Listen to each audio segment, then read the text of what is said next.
WBSSC group C যারা দিয়েছো তারা রিজন অনুযায়ী নিজেদের সেভ স্কোর জেনে নাও। ক্যাটাগরি অনুযায়ী সেভ স্কোর এখানে দেওয়া আছে, প্রত্যেকটা রিজন অনুযায়ী এখানে সেভ স্কোর দেওয়া আছে।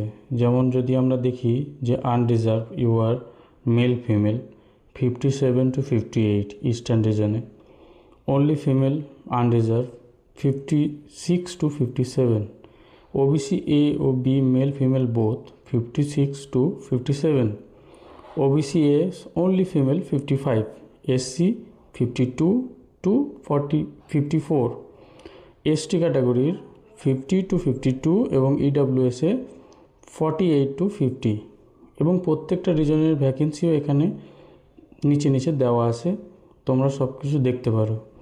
তো 57 to 58 যদি কেউ SSC গ্রুপ সিতে 60 আউট অফ 60 মধ্যে পেয়ে থাকো তো অবশ্যই কিন্তু ইন্টারভিউয়ের জন্য প্রিপারেশন নাও।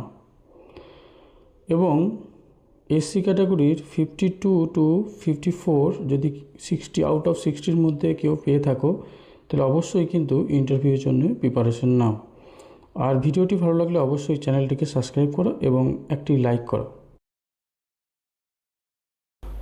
WBSSC গ্রুপ সি যারা দিয়েছো তারা রিজন অনুযায়ী নিজেদের সেভ স্কোর জেনে নাও। ক্যাটাগরি অনুযায়ী সেভ স্কোর এখানে দেওয়া আছে, প্রত্যেকটা রিজন অনুযায়ী এখানে সেভ স্কোর দেওয়া আছে।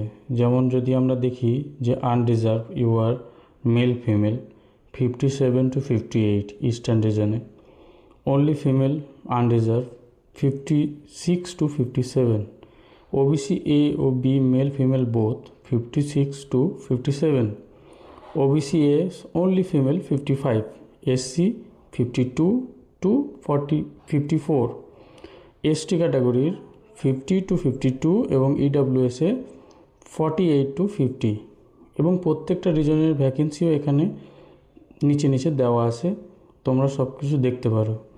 তো 57 to 58 যদি কেউ SSC গ্রুপ সিতে 60 আউট অফ 60 মধ্যে পেয়ে থাকো তো অবশ্যই কিন্তু ইন্টারভিউয়ের জন্য প্রিপারেশন নাও। এবং SC ক্যাটাগরির 52 to 54 যদি 60 আউট অফ 60 মধ্যে কেউ পেয়ে থাকো তাহলে অবশ্যই কিন্তু ইন্টারভিউয়ের জন্য প্রিপারেশন নাও। আর ভিডিওটি ভালো লাগলে অবশ্যই চ্যানেলটিকে সাবস্ক্রাইব করো এবং একটি লাইক করো।